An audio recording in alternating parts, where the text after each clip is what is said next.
Yes, sir. Okay. It's collecting data related to a backup camera, correct?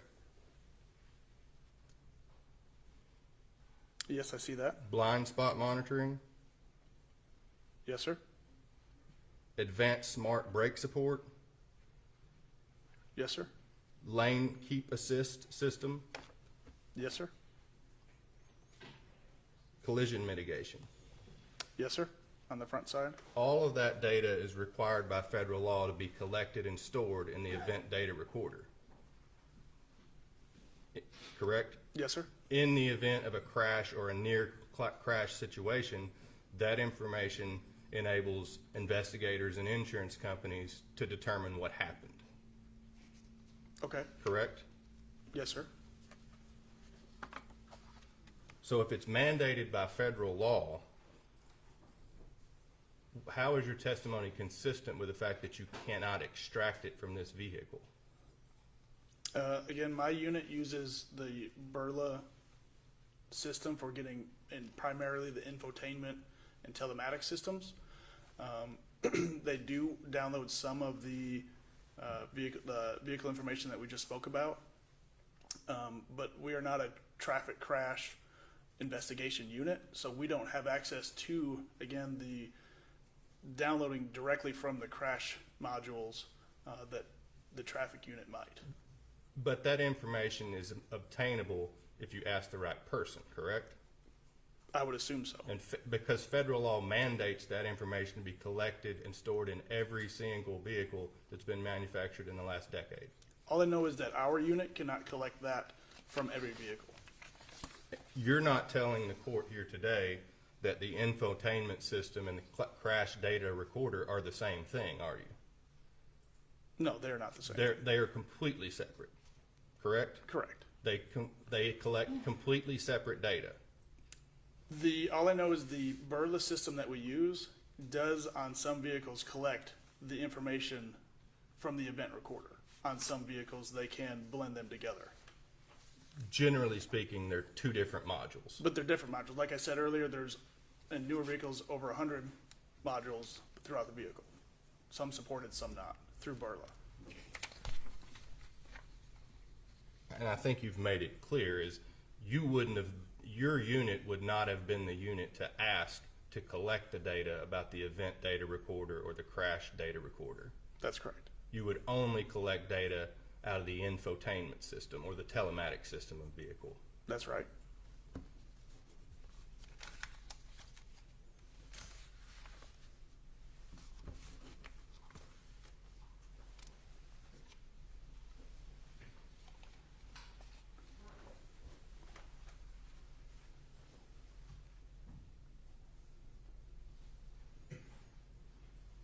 Those are my questions. Okay.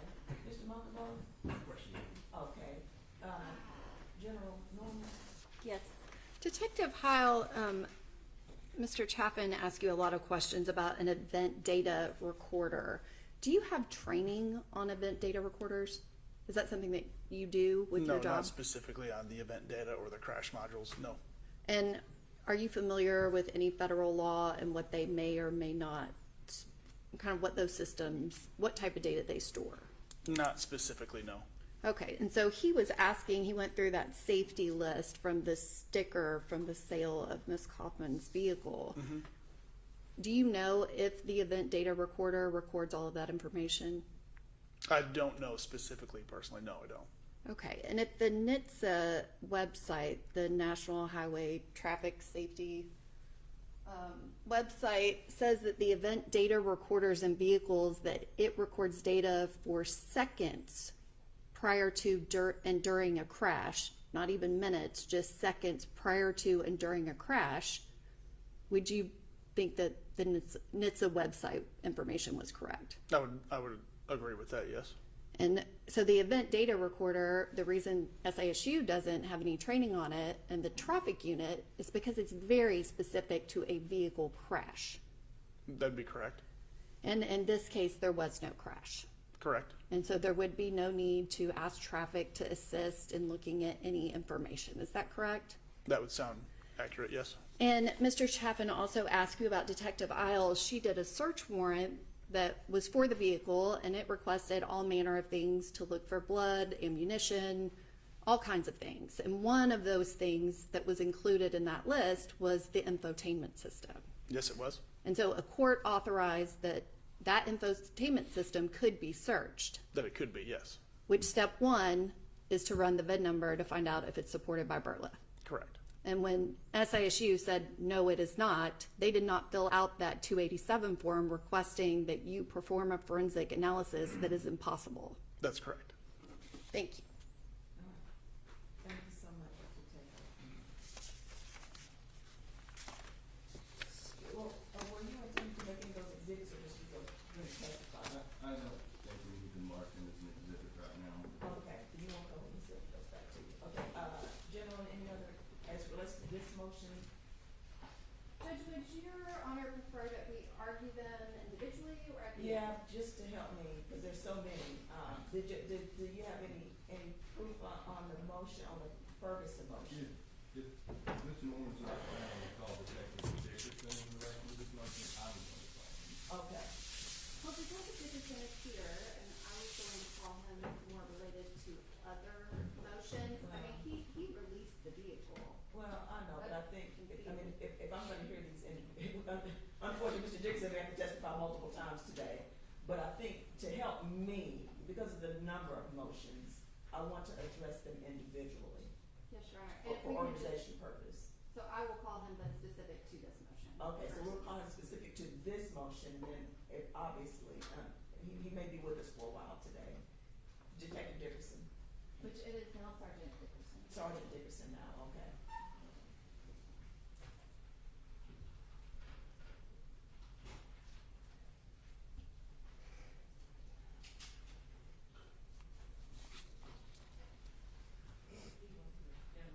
Oh, okay, give us just a second then.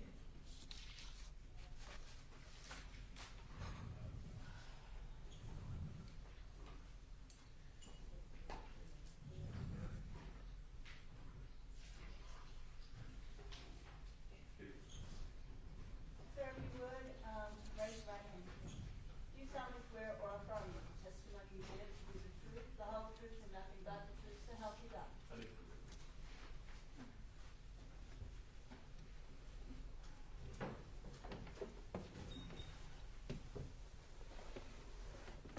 Sergeant Dickerson, could you please state your name for the record? It's Sergeant Chris Dickerson. And you are employed by the Metro Nashville Police Department, is that correct? Yes, ma'am. And are you currently a sergeant with the Homicide Squad? Yes, And in December of 2020, were you a detective in that unit? I was. And did you get assigned to be the lead investigator in the homicide of Caitlyn Kaufman from December 3rd of 2020? Yes, that's correct. And my questions are very specific just to the vehicle of Ms. Kaufman and her release. I haven't had a chance to speak with you this morning, but we're probably going to call you as a witness more than once today so we can deal with the motions individually. I understand. Just specific to her vehicle, obviously Ms. Kaufman was shot and killed while she was inside her vehicle driving down I-440 in Nashville. Is that right? Yes, that's correct. And during the investigation, was her vehicle seized as evidence and actually towed to the MMPD tow-in lot? Yes, it was. It was towed to the crime lab at first, and then to the MMPD towing lot. And did you request that the crime lab process that vehicle? I did. And did you also request that SISU perform any analysis on that vehicle? We did. And in making that request to SISU, can you explain kind of what that process was? Usually we make a request to see if they can pull any information from the infotainment center. Usually it sees if there's any type of Bluetooth connection, any type of travel information, really any kind of data that they can pull from it. They have equipment where they can plug it up to the infotainment center and download that data. And did you contact SISU and ask them about Ms. Kaufman's specific vehicle? I did. And what was the response that they gave you? From my recollection, I was told that they were not able to download it. I believe they weren't. That vehicle was not equipped. I'm not a professional in that field, but basically they didn't have the equipment it wasn't compatible, I believe, to download the information from the infotainment center. So you made the request to SISU and they told you, Detective Dickerson, that's not possible. Pretty much, yeah. Okay. And during the course of your investigation, was Ms. Kaufman's cell phone also seized as evidence? It was. I actually took possession of that on the scene. And was that submitted to SISU for analysis? It was. And were they able to analyze that device? Yes. And did that analysis provide very specific, detailed information about her GPS location as well as her speed of travel and other information from the time she left her apartment in Lebanon until she ultimately was shot and killed off of I-440? It did, yes. And that specific GPS information, was it recording every minute? Even- Yes, every minute. I believe one of the detectives at SSU almost got it down to the seconds. Not to the second, but within the seconds that the incident happened, from the time she left her apartment, was traveling on the interstate, to the time that the shooting occurred. And based off of the response that you received from SISU, at some point, did you release the vehicle of Ms. Kaufman? I did. And is that something that is routinely done when all testing has been completed? It is, yes. Usually we'll release it from the towing lot over our Freightliner. Thank you, Sergeant Dickerson. Okay, Mr. Chapin, you're inquiring?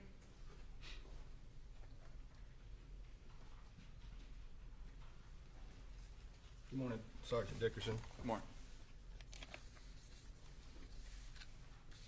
You were assigned as the lead detective in this investigation, correct? Yes, sir. Does that basically mean that everything runs through you? In a sense, for the homicide, yes, everything will come through me. You're the guy who makes requests to other people and decides in what direction the investigation needs to go. At that time, not as a sergeant. I can't. A lot of it still has to go through our chain of command.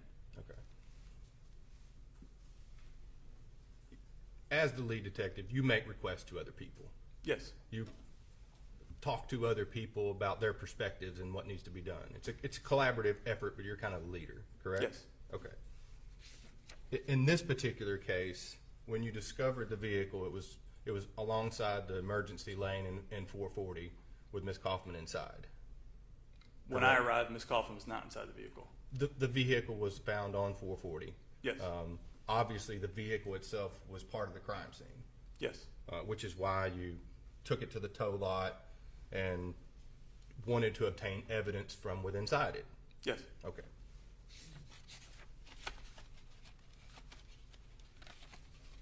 In this particular case, you sent it to the forensics department to try to obtain any type of blood evidence, fingerprint evidence, anything forensically in that regard that you could obtain, correct? Yes. In addition to that, you wanted to find out what kind of information you could get from the vehicle, which is why you inquired about the infotainment system, Yes. correct? Did you inquire with the crash division about trying to obtain data from the event data recorder in the car or the crash data recorder? No, not to my recollection. I did not do it directly. Did you ask anyone else to do that? No, not to my recollection.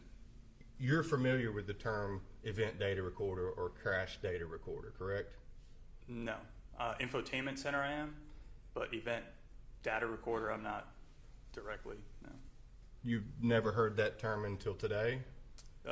If that's part of the infotainment center, then I have, but I'm not sure what exactly the event data recorder does.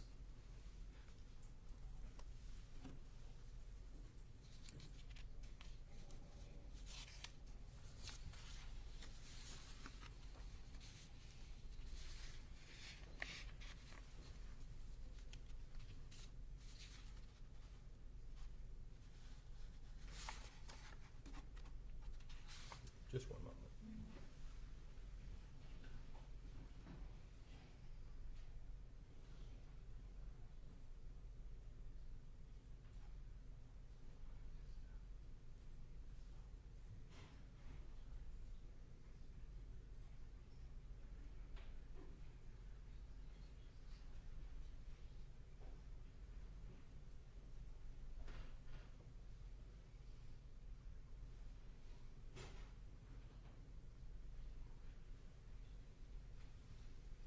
After you contacted individuals from the SISU unit, and they informed you that the infotainment data was not supported.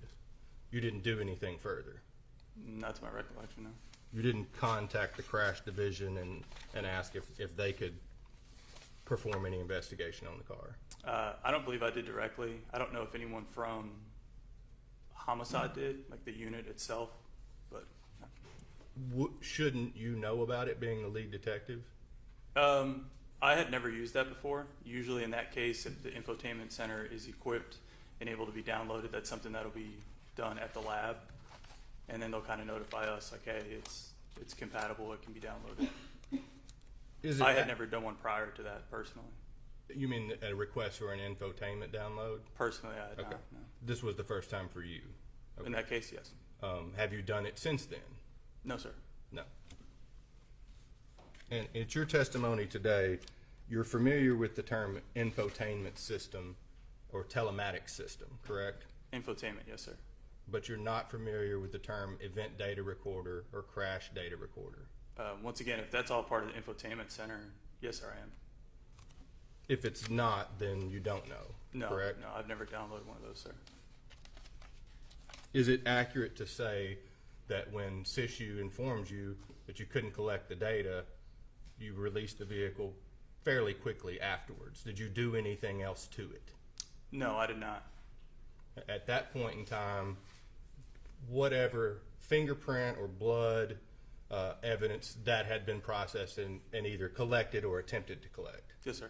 And then related to the infotainment data, once they said it's not supported, to your knowledge, nothing else was done with the vehicle as far as investigation-wise. That's correct. And then you released it to State Farm on the 22nd of December, Yes, we released it from the towing lot. and that would have been within a couple few weeks of the commencement of the investigation. With the, pertaining to the vehicle, yes. Those are my questions, sir. Thank you. Redirect? I'm sorry, hold on, Mr. Okay, thank you, redirect. Just briefly, Your Honor.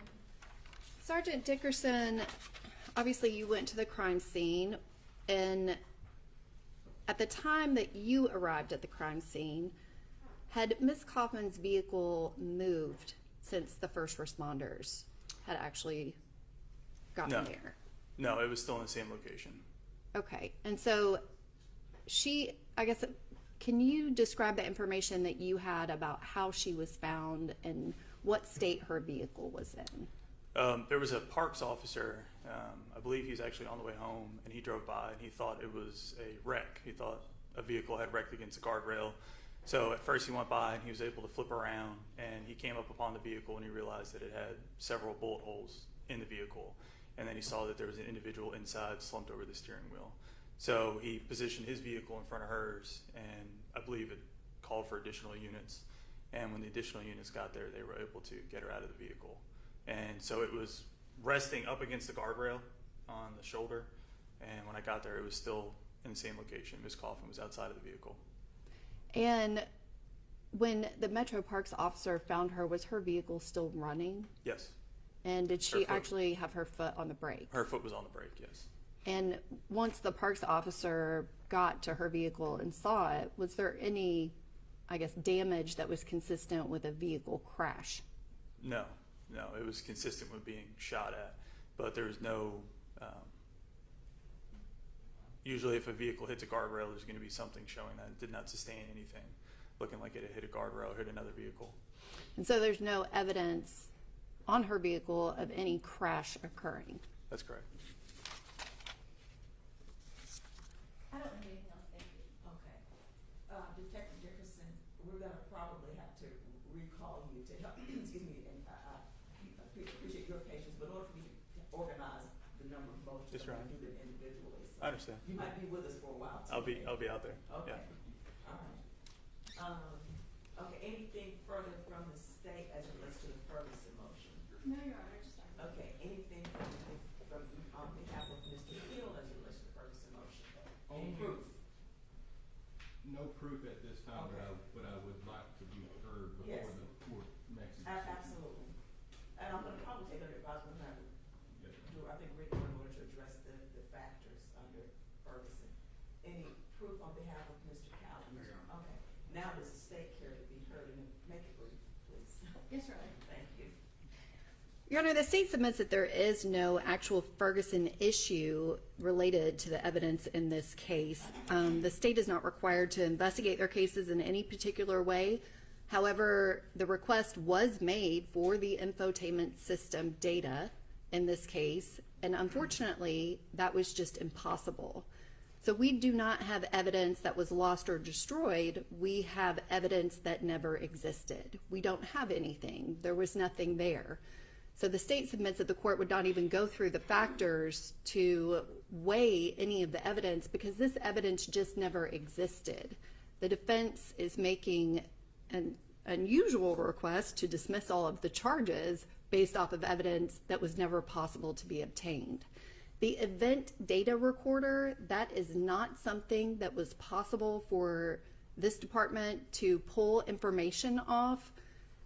If the defense wants to bring in some type of witness that's going to testify about the event data recorder, the state submits that it's going to be related to seconds before and during a crash. There was no crash related to Ms. Kaufman's vehicle.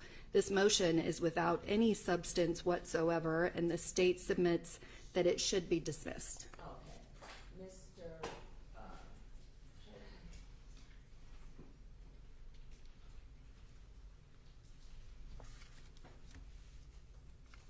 Your Honor, I frankly was not expecting this level of ignorance from the state related to infotainment systems and crash data recorders. They are, in fact, very different.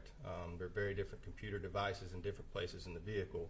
And I'm going to ask to bifurcate this so that I can bring in the witness that can give the court the accurate information about the difference between the two, what each one collects, and the federal regulations and mandates that have been in place for over a decade.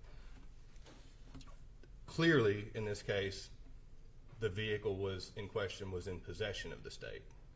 The evidence was not obtained, not because it doesn't exist, but simply because it wasn't asked for. The state is either accidentally or intentionally conflating two very different computer systems, and we would like the opportunity to bring in a crash investigator or our own investigator who has 2 decades of police experience that can give the court the information that it needs to make the correct decision. And just so that I'm making sure that I understand this accurately, Mr. Chapin, are you, because from what I've gleaned from Detective Pyle's testimony was that the event data recorder would be something that's probably a part of the BURLA or the infotainment system, whereas the crash data recorder is something separate. Is the crash data recorder what you are speaking of specifically? The infotainment system or the telematic system, those terms can be used interchangeably, and they're mostly related to like Bluetooth, the radio in a car, all of the other electronic features that are present in most modern day vehicles. The event data recorder or a crash data recorder are also terms that can be used interchangeably. Those are essentially the same things. The event data recorder and crash data recorder, your position is that they're the same thing. And I'm going to have to go back and review Detective Pyle's testimony on that one because maybe I wrote it down wrong, but go ahead. They are, in fact, those terms are used interchangeably. What we are seeking is the data related to an event data recorder or a crash data recorder, which are federally mandated to be collected since 2011. That data does exist. It did exist. And Ms. Norman is correct. It only collects data in near crash or crash situations. And as we put forth evidence, this vehicle was equipped with blind spot monitoring, brake assist, all of those other things that would be collected and stored in the event data recorder in a crash or near crash like situation. The state's own informant indicated that Ms. Kaufman changed lanes and cut somebody off. That data would either be used to support as evidence for that claim is correct, or frankly, it could be used as evidence by the state to challenge that assertion by their own informant. And that's the important part here, and that's what we're seeking. Mr. Munkabo? Okay. Yes, ma'am. I may respond. These motions and this hearing have been set for quite some time. This is the defense motion to dismiss, and they do not have a witness here to testify to the evidence that they are alleging would exist. Let's just, hypothetically speaking, the event data recorder, Mr. Chaffin has even conceded it's related to a crash. There is no crash evidence in this case. The state does not have to investigate a case in any particular way. There is nothing that says that the homicide squad should have made a request to see if there's any data stored in the event data recorder or crash data recorder. There's no one here to even say that it's possible that there would be any data in an event data recorder. The state submits that there's no need for a bifurcation, that the court can evaluate the event data recorder about the factors of Ferguson, that there's no duty for the homicide squad to make that request, and there's absolutely no evidence that it would glean anything related to this case. Mr. Chaffin misspeaks. I'm not sure why he's calling a witness an informant, but the witness in this case was not present. The witness testified to what Davaunte Hill told him. These are Davaunte Hill's words that he used. The witness did not see the event occur, so there's no one ever saying anything about Ms. Kaufman cutting anyone off other than Davaunte Hill. He's the one that said that. That's his excuse. Okay, all right. I guess, Mr. Chapin, I mean, with your motion that you filed, did you not think it was necessary to have this witness here to? Well, we would have, Your Honor, and when the date was changed sort of at the last minute, our investigator is just simply not available today. He was available Thursday when it had been set for several weeks, and when it was changed, I understand why it was changed, but he's just simply not available to be here today. All right, well, will he be available Friday? I'm not sure, but I'm not in town Friday. Okay, well, then I've got to hear this soon because I got to get an order out. All right, well, I'll, I think we can have him here Thursday, or I'm ready, or I will be back next week. Thursday's fine. I'll hear from his witness on Thursday, then I will address the written order, do my findings in written order. Karen, may we inquire as to who the witness is? It's their investigator. Who is it? Richard Griner? Richard Griner? Yes, ma'am. And he's an expert and qualified to testify about event data recorder and crash data recorders. Is that Mr. Chapin accurate? I believe that he is qualified to testify what the differences are. Yes, ma'am. I'm gonna hear him. All right, so we'll address that issue on Thursday. And frankly, And that means we need to speak here at 9 o'clock, so we can start at 9, please. yes, ma'am. And I'm probably going to issue a subpoena for somebody in the crash division with Metro as well. All right, so now, the next thing that we need to address then is the request for biblio material. And, that was filed by Mr. Hill, Mr. Cowan joining in on that one, Mr. Munkabo? That's correct, Your Honor.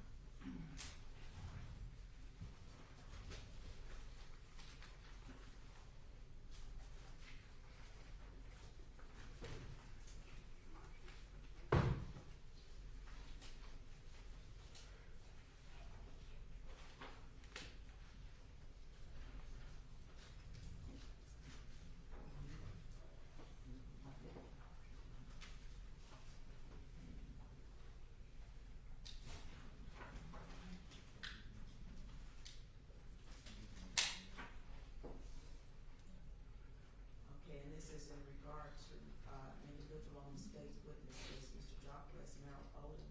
Yes, Your Honor. Okay. All Your Honor, the state has told, I guess, explained to the defense that there have been no promises made to Mr. Jacquez Merrill Odom. He has, I believe it's 4 open pending indictments in Division III criminal court, and no promises or discussions have been made about those cases. The 4th supplemental discovery response that was filed, I included an email that I sent to ADA Megan King, who is the ADA assigned to his cases. She was out on maternity leave at the time of the preliminary hearing, and so she was not available for me to speak to. And just to document his file that he, At the time of the preliminary hearing, in this case. okay, And he had 3 pending cases at that time, and so, Mr. Odom did. yes. Okay, okay. And then after the preliminary hearing, there was a 4th case that was charged against him. Specifically in the email, I stated that I was not making any specific requests relating to his cases, and that this was informational so that she was aware that he was a witness in our case. And I did not speak to his attorney or anyone else. I have provided that information to the defense, and that is sufficient to satisfy that request for that type of material. They go on to request that we provide discovery of documentation related to any Crime Stoppers awards that were paid out to Mr. Merrill Odom. Crime Stoppers reward money is not connected to the district attorney's office or connected specifically to the police department. That is a separate entity. I explained to defense counsel that there were private persons within the Nashville community that put up the money for the reward money in this case. I believe there were 4 different rewards that were established by different persons. They all have different terms. All of that is outside of the police department. There is no documentation that I have access to even provide to them, but it is not discoverable. That is not something that is part of the police department. I notified them that it was my understanding that at least 2 of those rewards had been paid out to Mr. Merrill Odom after the preliminary hearing. But again, I don't have any access to that documentation. I would expect that Mr. Merrill Odom would absolutely testify and explain exactly what money he received, how he received it, and when he received it. And all of those questions can be asked of him during the trial on this matter. They go on to reference that there was a hotel room and a cell phone that were provided to Mr. Merrill Odom. That was done, and I have Sergeant Chris Dickerson here to explain it. Based off of their motion, I requested of him as to whether or not any documentation existed. Requested detective. Sergeant Turner, Chris Turner. Because again, that's not anything that was provided to our office as part of the case file, and he was able to reach out to the MMPD accounting department, and he brought receipts with him today. I believe that those would need to be redacted, and again, we just received those this morning. And as it relates to anything about Mr. Merrill Odom being a confidential informant, that is unrelated to this case. However, we have Sergeant Turner here so that he may explain. And I will call him as the next witness to provide testimony to this court. I am going to ask that no questions about the location of any hotels be part of an open public hearing, just for the safety of all of our past witnesses and or future witnesses.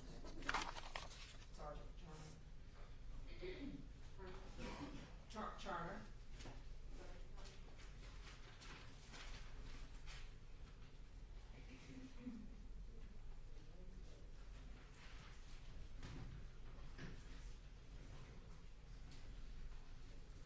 Sir, if you would, raise your right hand, please.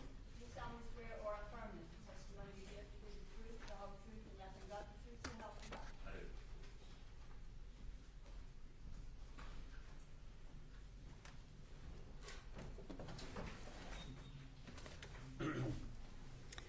Good morning, Sergeant Turner. Could you please state your full name for the record? Christopher Turner. And are you employed by the Metro Nashville Police Department? I am. And specifically, are you assigned to one of the Titans teams? I am. I'm the supervisor over the Titan C team. And can you explain what a Titan team is? We assist patrol, homicide, precinct investigators. We work very closely with homicide with furthering their investigations, help recanvass, follow up on leads, and or arrest suspects. And how long have you been with the Metro Nashville Police Department? 15 and a half years. And how long have you been specifically on part of the Titans team? I came back to SID as a supervisor in 2018 as a sergeant over the gang unit, and we were turned into the Titans team, so since 2018. And can you explain kind of what experience that you have as it relates to gangs and gang investigations within the police department? Yes, ma'am. I was a detective on the gang unit for just over 4 years. I am the vice president of the Tennessee Gang Investigators Association. I'm also a member of the International Outlaw Motorcycle Gang Investigators Association. I've testified in general sessions and criminal court as a gang expert witness in Davidson County.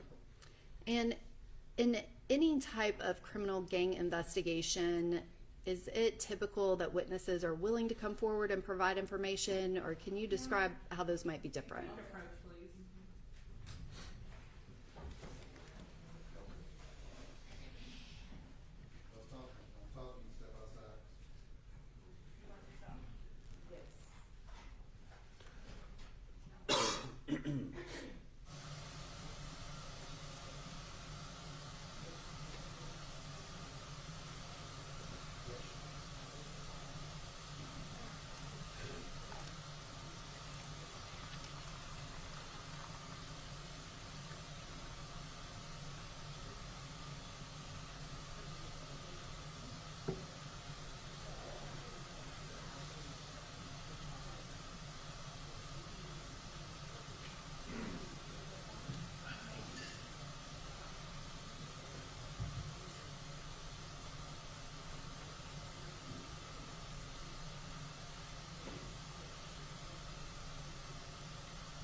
Which, Sergeant Turner, my question is not specific to anything related to this case, but generally speaking, are people willing to come forward and provide the Titans team and your unit with information about gangs here in Nashville? Yes. And when you say willing, how often does that happen that people just voluntarily give you guys information? I'd say 50% of the individuals we talk to will give us some form of information, whether it be for working off, say, criminal charges and or getting paid for that information. And some people do it for maybe sort of to get back at somebody because they were done wrong. So typically there is some type of an incentive when someone is providing information about a Yes, gang. ma'am, most of the time. And is it fairly common if someone is willing to provide useful information to the police department that you would sign them up to be an informant so that they could get paid for providing that information? Yes, ma'am, that is the only way we can pay a CI is if they are actually signed up as a confidential informant with our police department. And is that something that you do regularly to obtain information about different gangs all over Nashville? Yes, ma'am. That it's very imperative that we have all the intelligence, what gangs are beefing right now. Possibly we can prevent a shooting. We know who's hot in the street, who's the one doing robberies and such like that's information we pay for. And I am going to ask a question specifically about this case. Was Jaquez Merrill Odom signed up as an informant with the Titan team at some point during that time of December 2020? Yes, he was signed up during that time frame. And was that something related to the Caitlyn Kaufman homicide investigation, or was that a completely separate That was issue? completely separate from the actual homicide investigation. And so that was something that you reached out to him to see if he had information. Yes, ma'am. And then you signed him up as a confidential informant. Yes, ma'am. And did he provide you with information related to a gang, and again, unrelated to this case? Multiple. And because of that, was he paid as a confidential informant? Yes, ma'am. But again, that had nothing to do with this case and this investigation. No, ma'am, just on the gang intelligence he gave us. And at some point from the time that Mr. Merrill Odom came in and spoke with detectives, as well as you signed him up as a confidential informant, but before the preliminary hearing in this homicide case, were you contacted about, I guess, threats or some type of danger that Mr. Merrill Odom was in? Yes, we were contacted and said that they had information on a possible credible threat to Mr. Odom's life. And at that time, myself and members of my team, we do sort of a witness protection or, victim protection, and we pick them up, gather their belongings, and we take them somewhere for a period of time till it cools down. And did you do that specifically for Mr. Merrill Odom? We did. And as part of that, did you get a hotel room for him? Yes, we paid for a hotel for a number of days. And that payment for the hotel, was that made to the hotel? Yes, ma'am. And not money given to Mr. Merrill Odom, is No, that ma'am. correct? That is correct. Which just recently, I guess in the last week or two, I made a request of you to see if there was any documentation related to that hotel rental. Yes, ma'am. And were you able to locate that? I was. And so there was a hotel bill for, I believe it's $555.84. That sounds correct. Okay. And again, that was paid to the hotel. Yes, ma'am. So that Mr. Merrill Odom had a safe place to stay. Yes, ma'am. And was he given anything else during that incident where there were threats to his life? A prepaid cell phone. And do you recall how much that cost? I do not. I looked for it for our receipts. I couldn't find it. It was a prepaid flip phone with a number of minutes on it. We do not allow them to take their personal cell phones with them whenever we take them to undisclosed locations, so there's no tracking capabilities. And so you provided Mr. Merrill Odom with a new cell phone because he couldn't have his own, and a Correct. hotel room Yes, ma'am. to put him in witness protection because his life was in danger. Correct. If I can have just one moment. I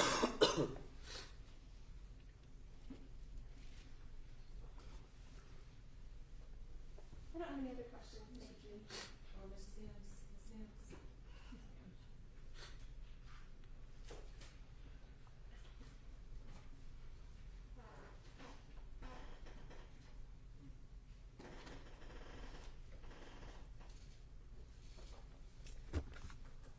Sergeant Turner, with your role with the Titans unit, are you the first person who would have had contact with Mr. Merrill Odom in the process of signing him up as a confidential informant? Are you talking about the day he was signed up? I'm talking about, you've just testified, and correct me if I misheard you, but you just testified that Mr. Merrill Odom provided evidence to the police department, correct? Yes, ma'am. Evidence separate and apart from anything related to do with the death of Caitlyn Kaufman. Correct. And he provided that evidence to you prior to any involvement with the Caitlyn Kaufman? No. Not prior to the Caitlyn No, ma'am. Kaufman. It was after. Okay.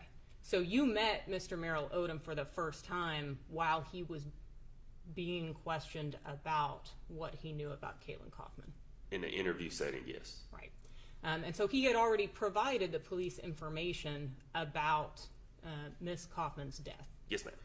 And you were brought in to talk to Mr. Merrill Odom at that point. Yes, ma'am. You were brought in to sign Mr. Merrill Odom up to be a confidential informant. No, ma'am. Okay. So when you came in, well, explain that to me. Why were you brought in then to talk to Mr. Merrill Odom? To retrieve a handgun. Okay. And in what Mr. Merrill Odom had told police was that he knew where that handgun was. Correct. He knew where he could purchase it. Yes, ma'am. He knew who had it. Yes, ma'am. And that your role was to help facilitate that sort of undercover buy Yes, ma'am. to obtain that handgun, correct? Yes, ma'am. Now, it turned out that Mr. Merrill Odom had been in possession of that handgun the entire time he was talking to police, correct? Yes. So you did not actually do that undercover buy. No, ma'am. Wasn't necessary. Exactly. He had the gun. Yes, ma'am. Okay. So when you began having the conversation with Mr. Merrill Odom about setting up this fake undercover buy that never happened, you and some other members of your team go over the confidential informant paperwork with Mr. Odom at that time. Yes, ma'am. Okay. He had not been signed up as a confidential informant prior to this conversation, No, right? ma'am. Y'all didn't know anything, y'all hadn't been working with him prior No, to. correct. Right. Okay. And so any money or benefit that Mr. Merrill Odom received from the police department would have come after he provided information related to Caitlyn Kaufman, correct? Yes. Okay. And part of that process to sign up Mr. Odom is going through a confidential informant contract. A packet, yes, ma'am. That packet is essentially the rules that you expect folks who are cooperating with police to follow. Correct. Things like you already talked about, not bringing your own cell phone into a situation, right? Well, I mean, for that instance, that's more of a protection issue about the cell phones. Okay. But there are other rules that you expect. Yes, ma'am. There's folks to numerous follow, rules. right? Yes, ma'am. Rules like you can't commit other crimes while you're working with the police. Correct. Can't possess drugs while you're working with the police. Correct. Unless it is a sanctioned police operation. Police buy, yes, ma'am. Right? Shouldn't be in possession of weapons if you're working with the police, unless you are lawfully allowed to possess those Correct. weapons. Right? And Mr. Merrill Odom signed this contract, correct? Yes, ma'am. You actually do a code signature, Yes, ma'am. and then you keep and maintain that documentation. Yes, the police department does. So you have somewhere in your file documentation of Mr. Merrill Odom's signature or code signature on I have access to it, yes, but we have one individual in the police department that can takes care of all that. No one else has access to it. I see.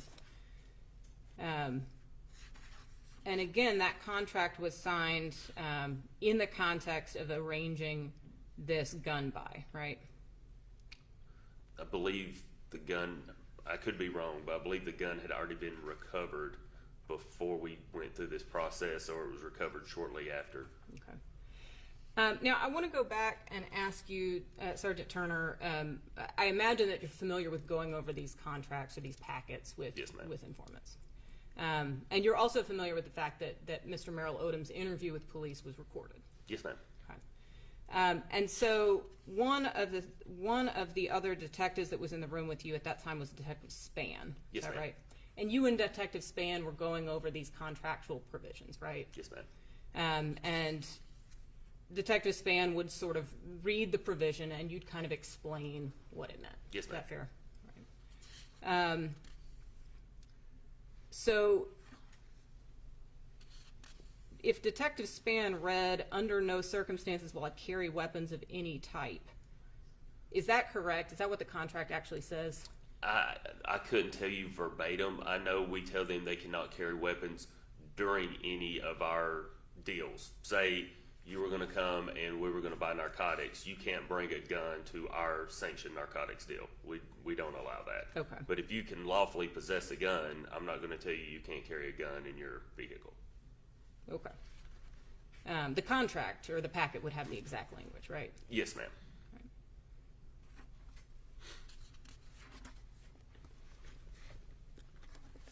Now, after you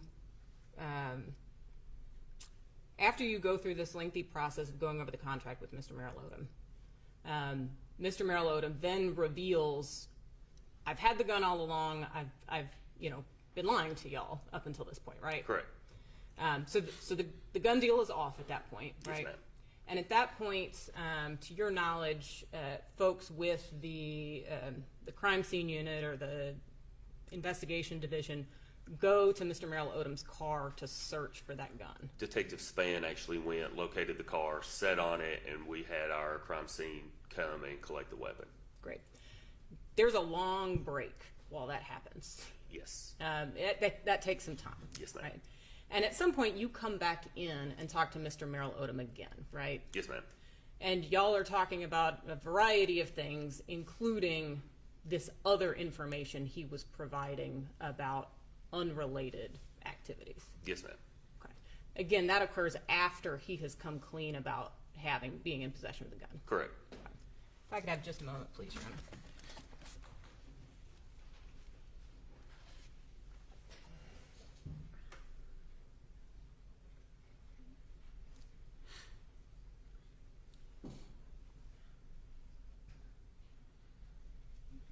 I'm sorry, just one more thing, Detective Sergeant Turner.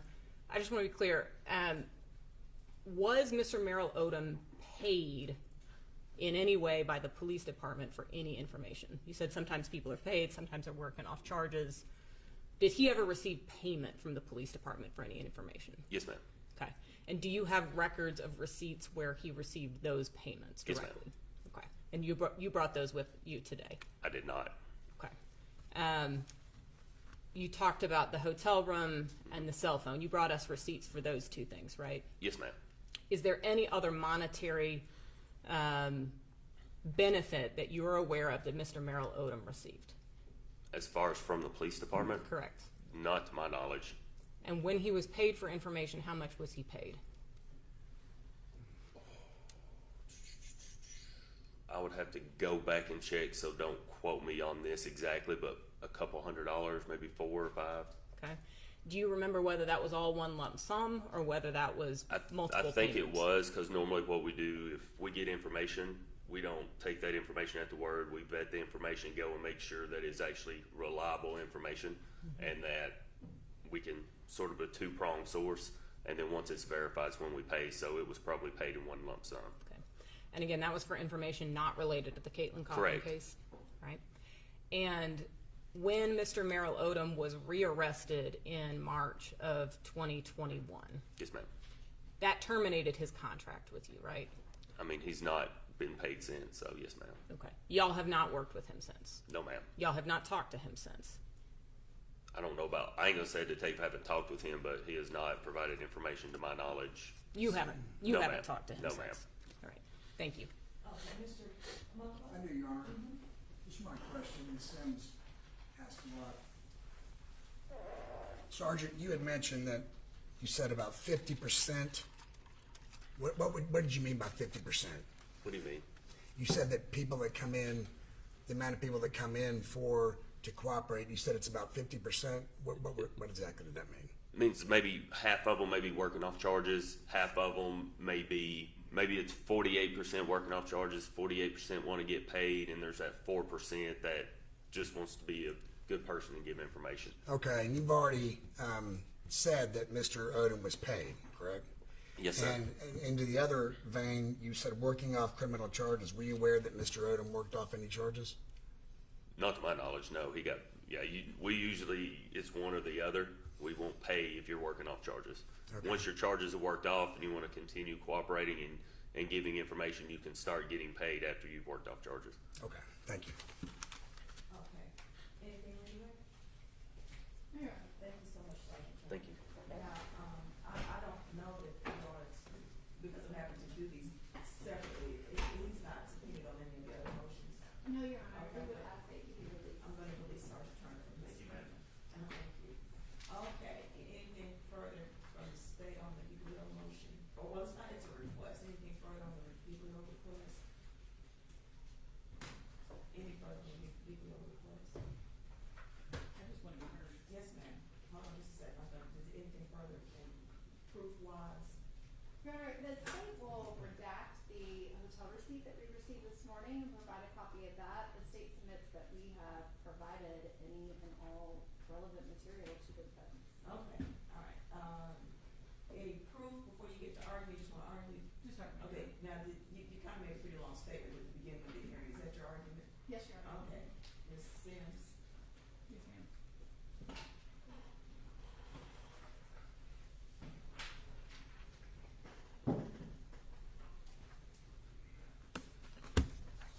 So I appreciate that the state will provide us with these receipts. I will note that, and this may get a little bit into the motion to compel discovery, which is next on the list. But just, Your Honor, this case has been set for trial for months. Our substantive motion deadline was 6 weeks ago, 4 weeks ago. The state's response deadline was several weeks ago. It is challenging to be prepared for trial in less than 3 months when discoverable information is still being provided. And so we have done our best to comply with the court's requests related to scheduling. We will continue to do our best with that. But this is the type of information that we believe is both discoverable and required for the state to provide to us, and it's still trickling in, and that is frustrating in terms of preparation. There are specific things that I believe we are entitled to. We've addressed the documentation of the money spent by the police department for Mr. Merrill Odom. We have discussed the documentation, and I would, I guess, make a specific request that the receipts or proof that Sergeant Turner just testified to regarding the informant pay be provided to us. Now, I know they've said that that is related to a separate issue, but the timeline that we see in the interview is that Mr. Merrill Odom is signed up as an informant related to the Caitlyn Kaufman case. Now, if we see documentation that says that that money was paid for something totally unrelated, then I would agree that that's irrelevant. But at this point, it is murky as to what he was paid for and when. So we'd also request a copy of that confidential informant contract. I understand that they keep it under lock and key. I think it is relevant in this case, especially because the credibility of Mr. Merrill Odom is the central issue in this case. He is the one who puts Mr. Davaunte Hill with the gun in his hand. He is the only one who does that. And so his credibility is of paramount importance, and for our ability to properly cross-examine and confront him, we need to be able to confront him with specific instances of untruthfulness, which gets into another motion that we have coming up. So I'd say that we need to add that confidential informant contract to the list of things we should be provided under Giglio, and under just quite frankly Brady. I am going to ask again that any records or receipts related to the Crime Stoppers money that was paid be provided to us. I understand the state's argument that that is not a a part of the state and therefore is not within their control. My problem with that is that it is held out as to be part of the state. Folks who call into Crime Stoppers believe they are calling. But is that the state's issue? If a private citizen says that they're going to, or a private entity says that they're going to provide a reward, and that involves no government I think involvement, then how is that? so. It's about the perception, right? And the perception of that reward, because it is advertised. In this case, it was advertised by the police department. There is this reward outstanding. In Mr. Merrill Odom's interview, he asked multiple detectives and other personnel at the police station, how much is the reward? When can I get that reward? What do you know about that reward money? It apparently is Mr. Merrill Odom's perception that the police have something to do with that. But perception is one thing, but we have to deal with reality. And so my challenge is this then. If Mr. Merrill Odom gets on the stand and says, I received no reward, I was not paid any money, and lies, as he's lied to the police and as he has lied before, and he gets on the stand and he lies and he says, I don't know what you're talking about, I didn't get any reward money. How do I confront and cross-examine him about that if I don't have extrinsic evidence? Have you considered the possibility of this, I mean, if this is a private entity that offered and paid for the reward, have you considered a 17D subpoena so that I can If that's what, order it? Because, I mean, I don't have the authority to tell the police department to provide something that they're not in possession of. And I can't even tell a private, I can't just, absent the appropriate protocols under the rules of criminal procedure, I can't even tell a private entity to turn something over, absent the proper protocols. I mean, if that's a private entity, it's beyond me to just, I can't tell the police department to give them, to turn on something that they don't have. I understand. I still think that I think it is convenient that the police department is able to hide behind that shield, that it is private entity, and to separate themselves from it. Before we start throwing out those kinds of accusations, we need to be certain that that is not a. We will issue the 17D subpoena then, Your Honor. There are also some additional, so the state mentioned providing the email related to the pending indictments, and you know, I certainly am not suggesting that the state is not being truthful about any of that. So I want to be clear that the state has provided us information related to conversations about pending indictments. However, there have been multiple charges for Mr. Merrill Odom that have been dismissed since he provided information for in Ms. Kaufman's case. So we are asking for information related to circumstances regarding the dismissal of citation number SCE 302745, SCE 302740, SCE 302736, which were all dismissed on March 30th of 2021. We are also In General Sessions or criminal court? in General Sessions Court. We are also Citations. those were citations, yes, ma'am. We are also asking for information regarding the circumstances around the decision not to indict GS 939151 and GS 939152. Those cases were also bound over on March 30th, 2021 out of General Sessions. They were not indicted with the other 8 counts from that series of warrants. And CJIS just shows that they were not indicted. And we don't have any information about the choice not to indict, the allegations of that arrest, or that Mr. Merrill Odom was arrested with 4 guns. He was then indicted for 2 of the 4, and it's unclear why he was not indicted for the other 2. And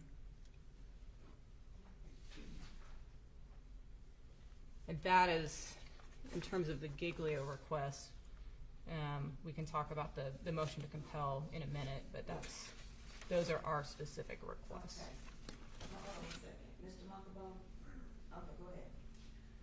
Your Honor, the defendant's request is for Giglio material. Giglio, that case involved a deal that was unknown to the defense. This is a request to reveal a deal that is not known. Their motion itself references that Mr. Merrill Odom testified that the police helped purchase a hotel room for him. This is not unknown material. Now, the state has gone out of our way to obtain documentation related to that. It's not discoverable as part of the case. Mr. Merrill Odom's life was in danger because he was a witness in this case.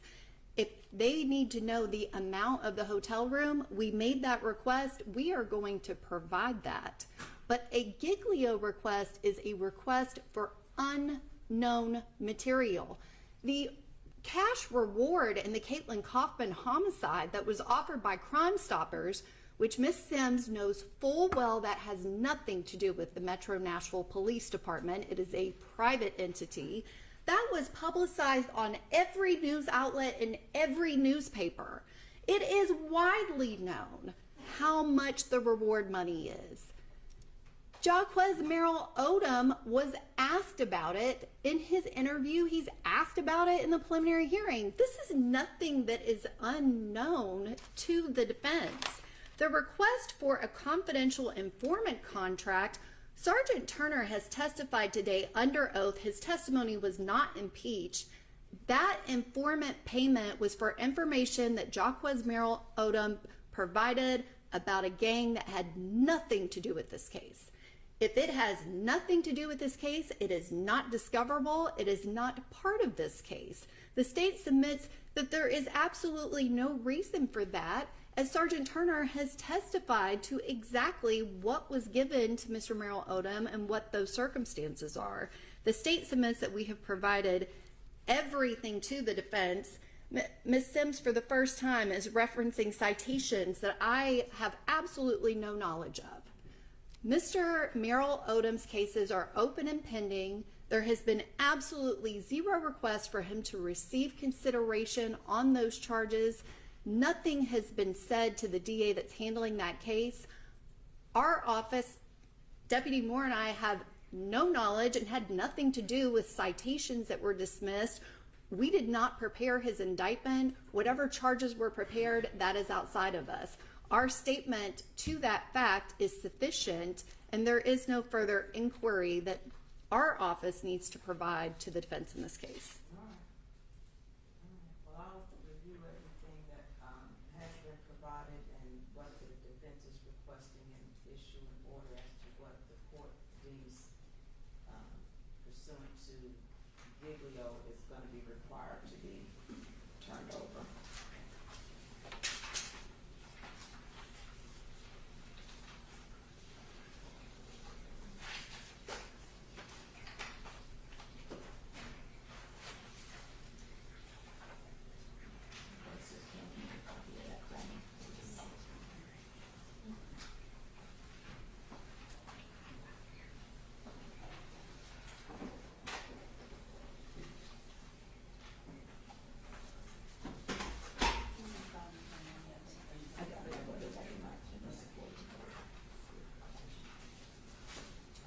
Okay, so I guess that kind of is an appropriate segue into second motion to compel discovery, because it seems that some of the issues are somewhat similar.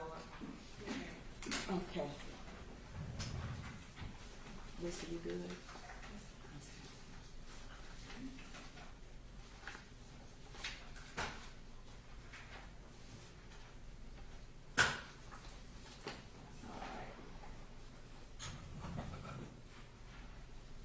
So this motion was specific as to cell phone data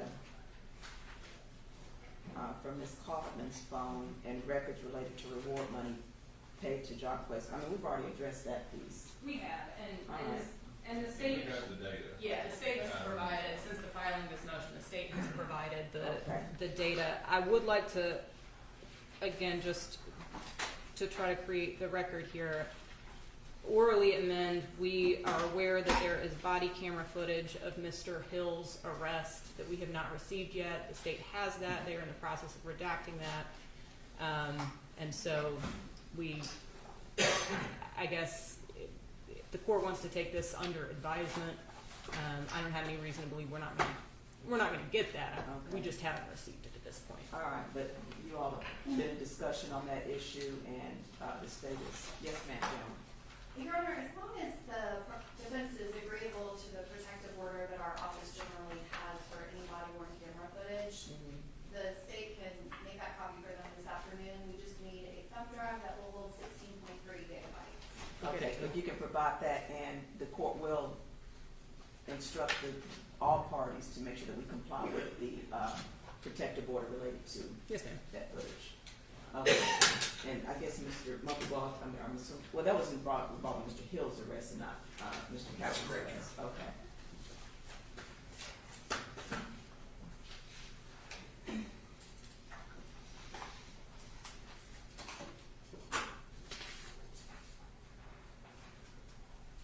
So I'll wait to hear from, you've already, you said that you have the cell phone data.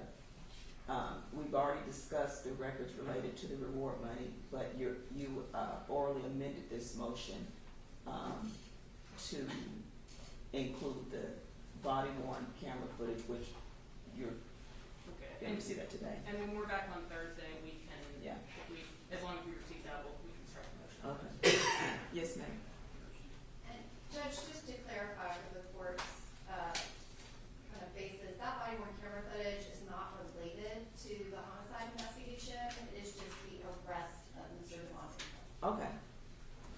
All right. All right, so then the next one that I see on our list is the request for a hearing on admissibility of 608 material.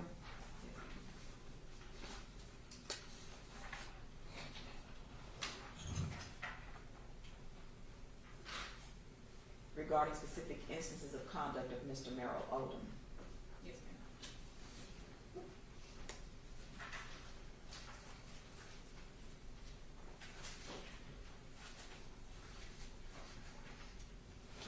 All righty, let's go ahead and hear that one then.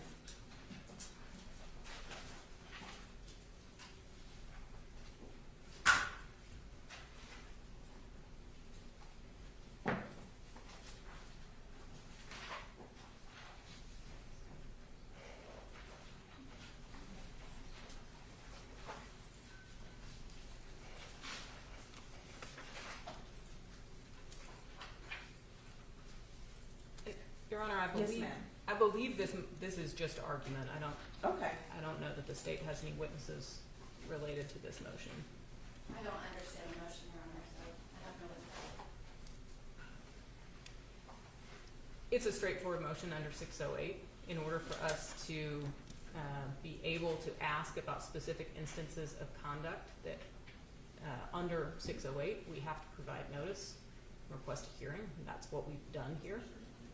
Now, Now, this is specifically as it relates to, and I apologize for cutting you off, just so that I'm clear. This is specifically as it relates to Mr. Merrill Odom, who, based upon the posture of where we are, I'm anticipating that he's going to testify. that is our understanding. He's on the state's witness list. Okay. All right, so go ahead, Ms. Sims. So 608 and 609 are different, right? 609 allows us to inquire about prior convictions. 608 allows us to inquire about specific instances of conduct that would go to Mr. Merrill Odom's character for truthfulness. Those do not have to be convictions. Now, they do have to have probative value, and as we've already discussed, Mr. Merrill Odom's credibility is the central issue in this case, and so his character for truthfulness is going to be incredibly probative to the jury. 608 also requires that those specific instances be within 10 years. And so I am putting the parties and the court on notice that we intend to ask Mr. Merrill Odom about many of the specific instances of conduct that occurred when he was a juvenile. Mr. Merrill Odom is 21 years old. 608 does not bar inquiry into juvenile issues. It does require that the court find that there is probative value. Under 608, we intend to inquire about 2 separate aggravated burglary charges from October of 2013, an aggravated burglary charge from I'm sorry, October of 2013. October of 2013. He was found delinquent of both charges. And so potentially that could come in under 609D as well. But I think the specific instance of conduct for truthfulness, there is an aggravated burglary charge from March of 2015.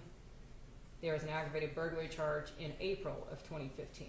There is a felony theft over $1,000 in April of 2015. There is a theft of a vehicle over $10,000 from May of 2015. There's a theft of a vehicle over $1,000 that was amended to a theft under $500 from June of 2015. Aggravated burglary from February 2016. Theft over $500 from February 2016. Theft over $10,000, which was amended to joyriding, April of 2017. Another aggravated burglary from April 2017. Theft of property under $1,000 from December of 2017. And I'm sorry, starting in December of 2017, Mr. Merrill Odom is 18 and is an adult. This theft of property under $1,000 from December of 2018. Yes, theft of property under $1,000 from February of 2018. That was an adult charge. That was dismissed, but under 608, I believe we can inquire about that specific instance of conduct. And then theft over $1,000 from April of 2018. Theft over $10,000 from September of 2018, and theft under $1,000 from March of 2021. All 3 of those theft charges are still pending. And so I think we have several different mechanisms to ask about those charges for Mr. Merrill Odom, whether they go to bias, whether they go to him receiving a benefit, whether they fall under 608 as a specific instance. If those are pending, how am I going to allow for him to testify to those without him violating his right against self-incrimination? If he takes the fifth, then the jury can make a determination about his credibility from there. He certainly has a right not to answer that question. But And I'm sorry, while I'm asking, again, I apologize for cutting you off, but I have to ask questions while it's on my mind. The charges that you listed from his juvenile record, I know that you said that the 2 separate ag burglaries, he was adjudicated delinquent. Were Yes. the others delinquent adjudications or just charges that were... I apologize. Yeah, it's a mixture. So there are 3 aggravated burglary charges he was found delinquent of. 2 aggravated burglaries that were retired. 1 aggravated burglary that reflects referred for services. I'm not sure what that means. And then of the thefts, there were 2 thefts that he was found delinquent of, and the other thefts were retired or dismissed. So, essentially, Your Honor, I mean, this is often an issue that we would handle at trial with the jury out. We wanted to be, to respect the court's wishes about addressing as many substantive issues as we could in advance. And again, just because Mr. Merrill Odom's issue is just Turn your phones off. credibility is just such the important issue in this case. We think it's important to address in advance. Okay. All right. Mr. Muckabo, did you join I it? am, You I did? am doing it.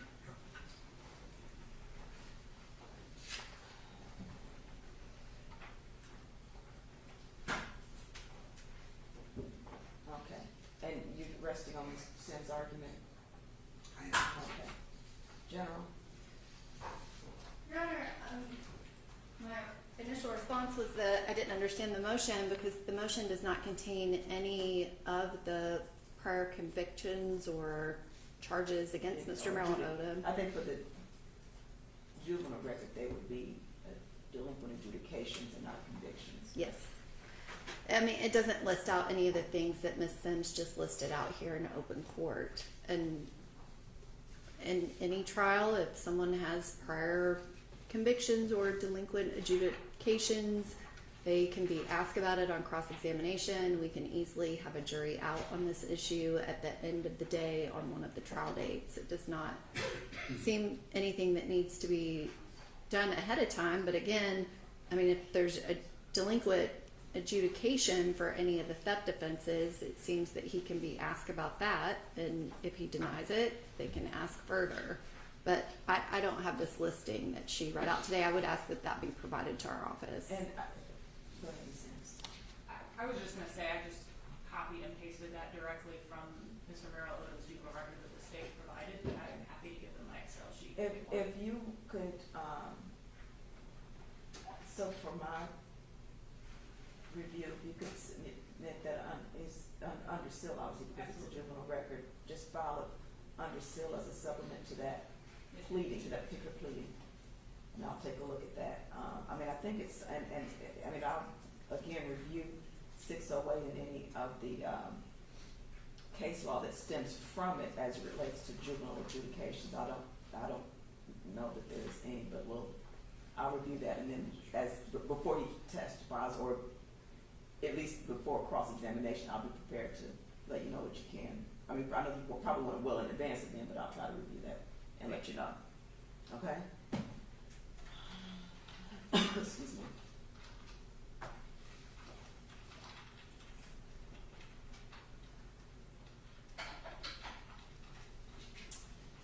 Okay, what about the motion to redact portions of recorded interviews?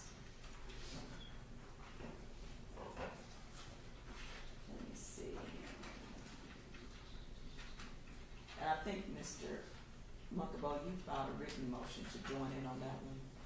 That's correct, John.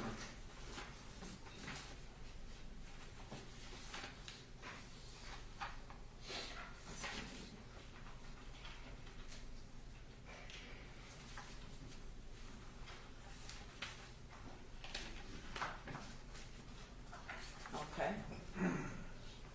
Does your Honor have a copy of the transcript Well, that I the have a, defense provided where they highlighted all of the things that they wanted redacted?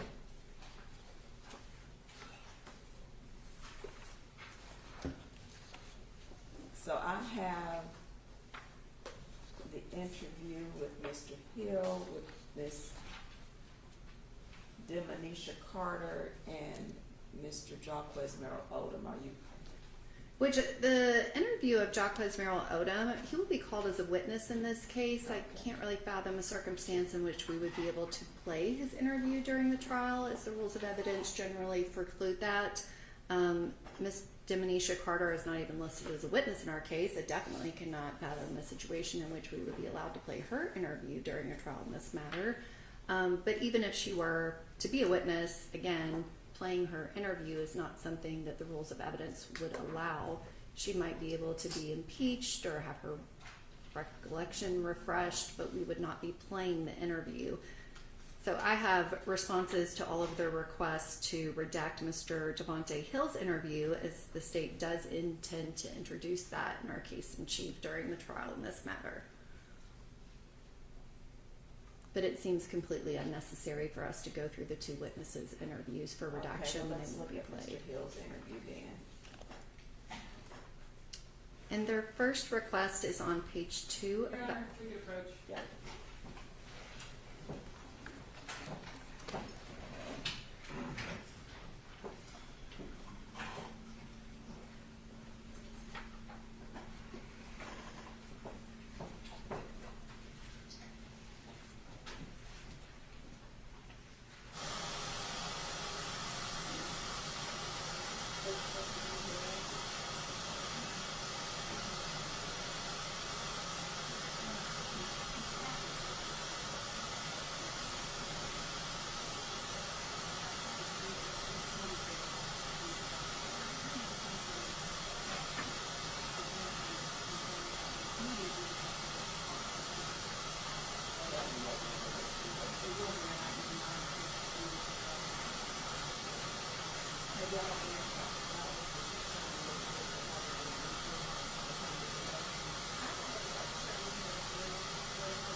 what we were doing, I think you were gonna direct me to some points in the transcript of Mr. Hill's interview. Defense requested that lines 1 through 18 on page 2 be redacted, which is just some intro superfluous speaking that is not related to the interview, and the state is in agreement. And Let me ask you this, y'all don't mind, somebody has the original, I can write on this, in other words, somebody has the original of this? Yes, ma'am. Okay, I'm gonna write on this then, so, no, but they've already have it. Okay, yes, ma'am. And then the next request, which I'm actually going to ask that the next 3 kind of be considered together. It's on page 12, page 14, and page 15. Which the request is to redact the name of a video game from this interview. The state submits that there's nothing about the name of that video game that is prejudicial. I concede that there are other video game names that might be, but not this one in particular. Throughout the interview, there is reference made to that video game when they are talking about the circumstances of Mr. Hill being at the police department that day. So the state submits that there's absolutely nothing prejudicial about the comments that are made on page 12, 14, and 15. I don't know if the defense wants to be heard on why they think that should be redacted. Yes, Your Honor. So the actual title of the video game itself is not prejudicial, but the substance of the game, it is a widely known game, and the connotations and the subject matter of that game are prejudicial. And again, I'm trying not to dive into things we'd agreed to not speak about on the record, but again, it's a very popular game. When hearing that name, many people know what the subject matter of that game is, and the connotations of the whole point of that game are extremely prejudicial, especially given the subject matter of our case.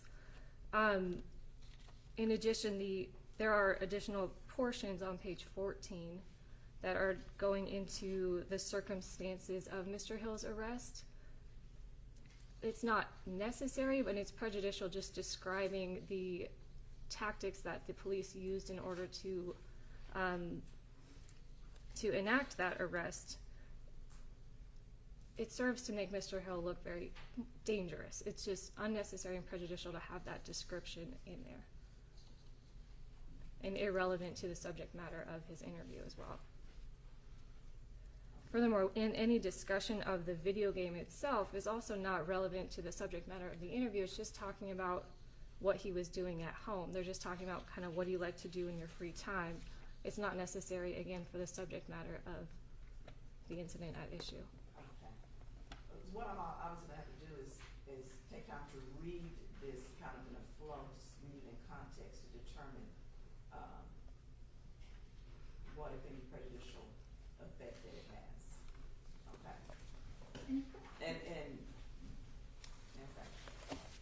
And Your Honor, specifically, the state would request that the court look ahead of the kind of bulk of the request for the redaction on page 14 to look ahead at the questioning on page 13 of the detectives are asking him why he thinks he would be there.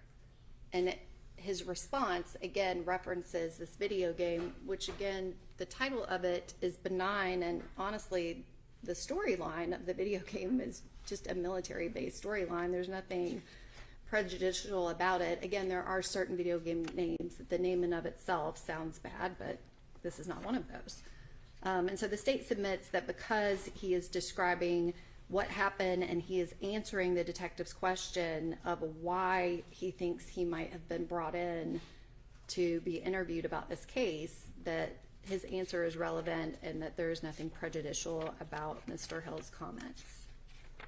Yeah, just briefly to that point, it's actually Detective Dickerson who is repeatedly mentioning the video game. After the first time that Davaunte says he plays it in his free time, it's Detective Dickerson who keeps bringing up the video game, not Mr. Hill. I'll do a continuous read of it together so that I can gather the context to assess any, prejudicial effect. And the next request is pages 18 through 20. The state is in agreement that this is not information that we would be able to ask about.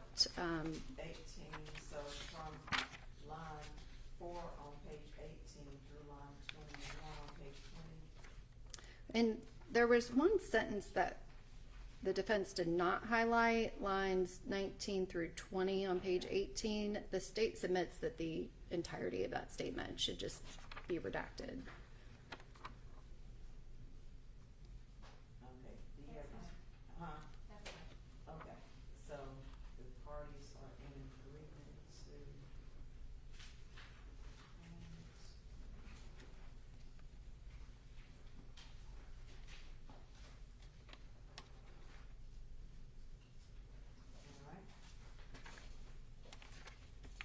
All right. And the next request, I believe, is on page 45. I'm looking at it on 23. I'm sorry, page 23. 45 is the next one I'm agreeing to. I'm objecting to the one on page 23. All right. Again,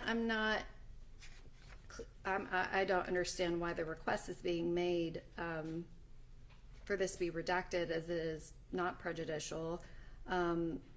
Mr. Hill is describing a situation in which he is a passenger in a vehicle and not a driver. That's specifically relevant to the facts of the case related to Caitlyn Kaufman's homicide. Mr. Hill said that he was driving the vehicle that day. There is conflicting information as to You say that day, the day that Caitlyn Kaufman was murdered, that he was driving the Cadillac SUV that him and the other occupant were in. This interaction with the detective is just another instance of kind of an everyday event where Mr. Hill is not driving, that there is someone else that drove. And so again, I'm unclear as to why that would be considered prejudicial. Okay. Yeah, for this particular one, could we approach to discuss it?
ready on, Mr. Hill and Mr. Cowan?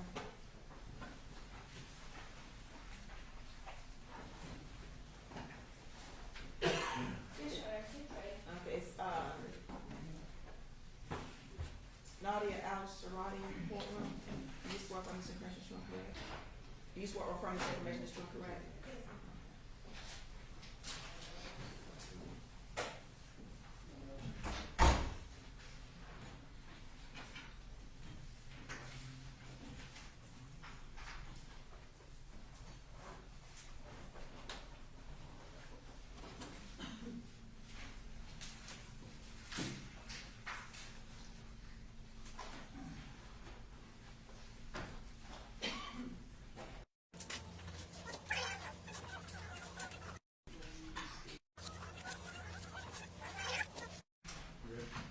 Yes, y'all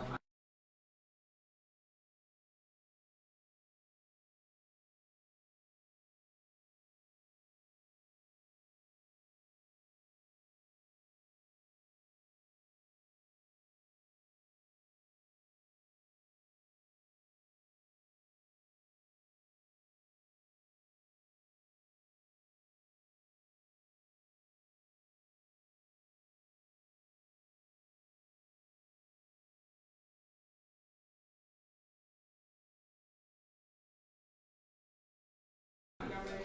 Ready.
Okay, the court is in receipt of, I sent to the parties the list of motions that the court received.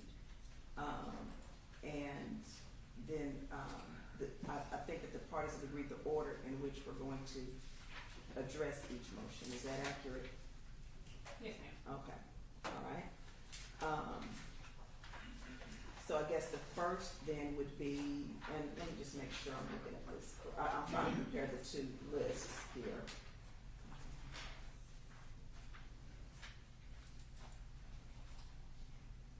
Okay, so I think we're going to hear the Ferguson motion first. Yes, Your Honor. And if I'm not mistaken, Mr.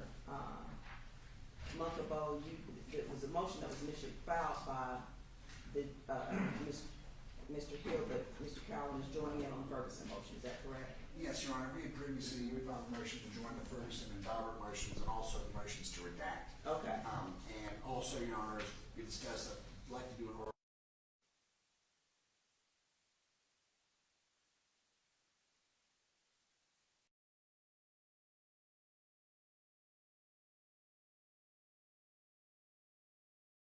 Your Honor.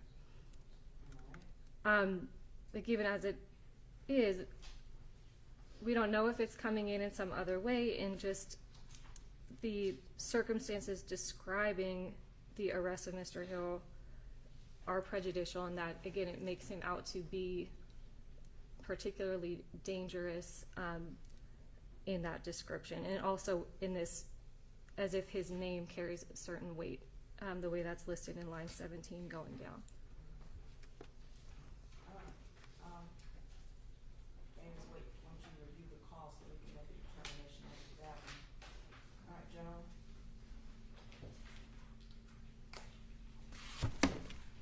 Judge, I believe the next one is on page 54, which, Is that gonna be the same as the previous, yes, is that the same objection, Ms. Cap, as what we discussed on one of the previous pages? I forgot which one it was. I think it was, one of the previous objections. Yes, Your Honor, just saying that that particular video game carries certain or prejudicial connotations, and in addition, it's just simply not relevant. I'm just talking about what he likes to do. So I need to make the same assessment as I do on the previous, as I'm doing on the previous. Yes, sir. Okay. and the state's position is it gives context to what he's talking to the detectives about and his comfort level and whether or not he's being truthful. The next reference that they requested is on page 57.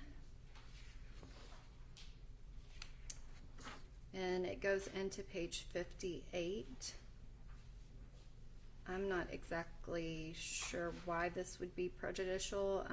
However, the context of the conversation, again, it gives context to what date that they're talking about, because this was in December and he's referring to a specific date in December when it snowed, which we all know that it does not snow a lot in December in the Nashville area. That was kind of an isolated event, and it gives context to that week that we're talking about when the homicide occurred. And again, Mr. Hill is telling them that he was in another location on the day of the homicide.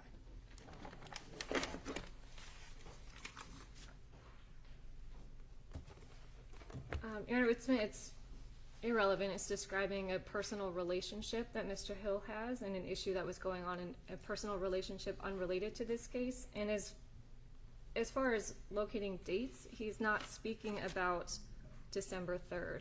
He's referencing the Monday of that week and days early on in that week. So this really has nothing to do with where he was on December 3rd, which is the date of the incident that underlies this case. So this is simply not relevant, other than dredging up a personal issue that Mr. Hill has with someone in his life.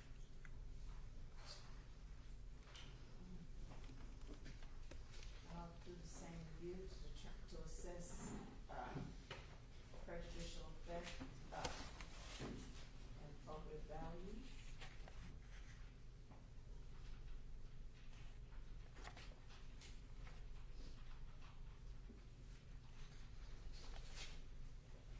Okay, Joe?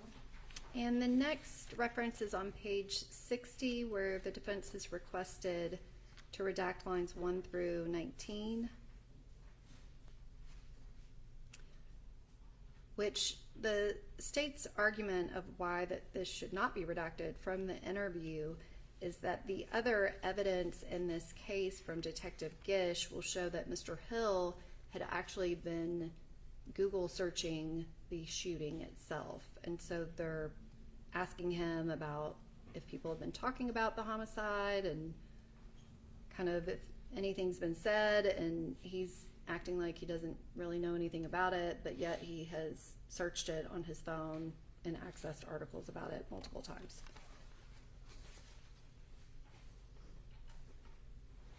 Ms. Cap? And Your Honor, if the state is just trying to keep in that inconsistency, there's other parts in the statement that refer to that. Even immediately following at the bottom of 60 going into 61, Mr. Hill is saying he hasn't been talking about the event. But as far as the portions we're asking to redact, I would submit that those are irrelevant and prejudicial, as they're discussing more about Mr. Hill's background and his past experiences. Okay, I'll review that one in context, assess the appropriate value. Prejudicial effect. The next request by the defense on page 67, beginning at the middle of line 20 into 68 through the middle of line 2, the state is in agreement. All right. And Going to the next one, which I believe is on page 75, which the request is limited to page 75, lines 9 through 22. The state is actually in agreement. However, the state is requesting that additional lines be redacted to actually comport with their request so that we're not kind of losing context of the interview and having questions without answers. So the state would request that on page 75 that the redaction actually begin with line 6, where Detective Hughes is asking the question, where they want to redact the answer, and that it actually be redacted all the way through page 76 on line 10, just to pick up with that line 12 where Detective Hughes asks his next question. Okay, so beginning at line 6 on page 75? Yes, Your Honor. Line 10 on page 76? Yes, Your Honor. We would agree with that.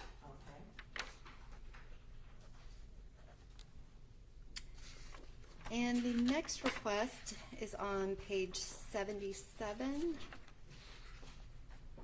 which it's line 6 through 12, and the state is in agreement.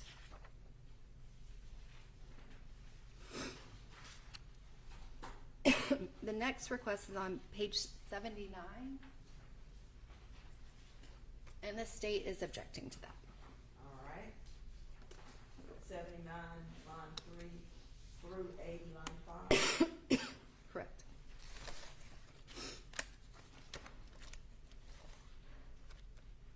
Which I don't want to get into the details of the request, but it seems like the word lifestyle is the only thing referenced, and so the state submits that it's not overly prejudicial. There's nothing specific discussed in that section.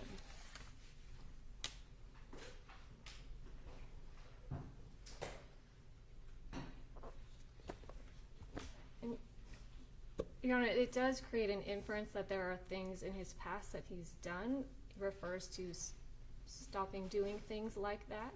It refers to Stopping doing things like that. Things when he was younger. It just leaves in, he doesn't detail what those things are, but it creates the impression that there are things in his past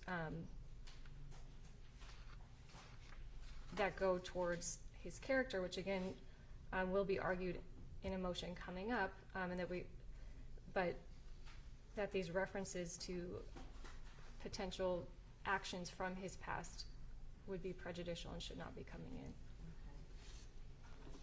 Judge, I apologize. That request for redaction is on that page 79, but it actually encompasses also portions of page 80 and 81. So what I have here is page, line 3 on page 79 through line 5, and then it picks up at line 23 through line 12 on page 81. I have 3 through 25 on 79, and then page 80, it's 1 through 5. Page 80, 23 and 24, and then page 81 through line 12. So, and all of that is the same, I guess, same context, Ms. Cap? Yes, Your Honor. Okay, I'll take a look at that. And I was just gonna, even this word lifestyle suggests more of a course of conduct than simply isolated regrets from someone's past. Okay. Which the state submits that the last statement by Mr. Hill on page 81, where he says that he plans on doing that after this situation, that gives context to the statement as well as it's relevant to the actual investigation and what they're asking him about. Okay. The next reference, I believe, is on page 95.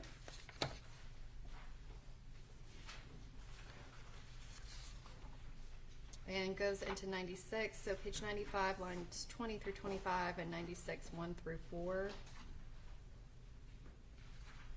The state submits that there's nothing about the context of the question and answer that is a bad act. There's nothing prejudicial about the question and or the response from Mr. Hill.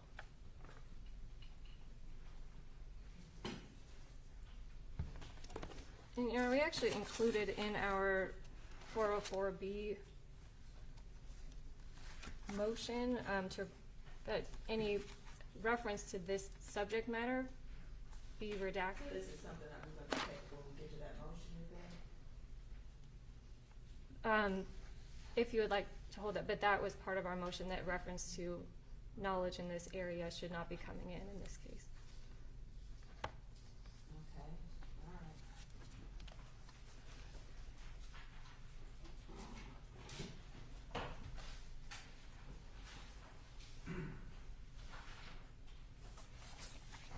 And I believe the last request is pages 116 through 118, beginning on line 24 on 116, going through line 8 on 118.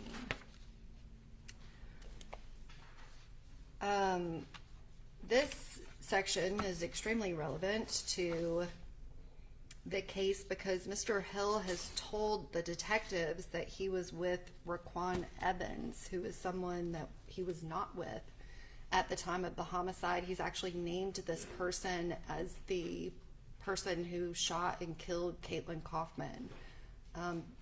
That was not a true statement, and anything that he says related to Raquan Evans absolutely should be included in the interview, and it should not be redacted.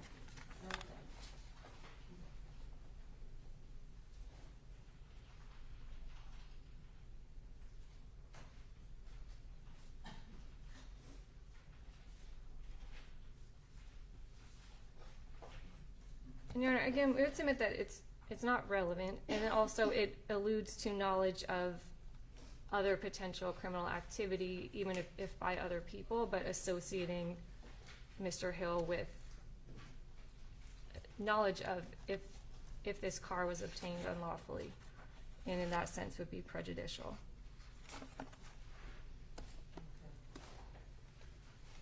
No, the state admits that any context related to whether or not a vehicle was lawfully in possession of anyone, that the probative value of his statement related to Raquan Evans outweighs any potential prejudicial effect, which the state admits would be extremely minor as he's talking about someone else's illegal behavior, not his own. Okay, well, I will review, what I'd like to do is try to read, some of the surrounding, portions of the interview, or to put everything in context for the court to make its determination of the probative value and any prejudicial effect. And what I'll do is, in an order, I'll address each specific request, except those that y'all agreed to. All right. Let's see, it's 11:30, and we've been on task and moving quite a bit, so it's probably a good time to take a break and stretch our legs and water the infamous, well, I shouldn't say infamous, but the famous Division II road trip compliance. All right. We're getting a short recess. All right.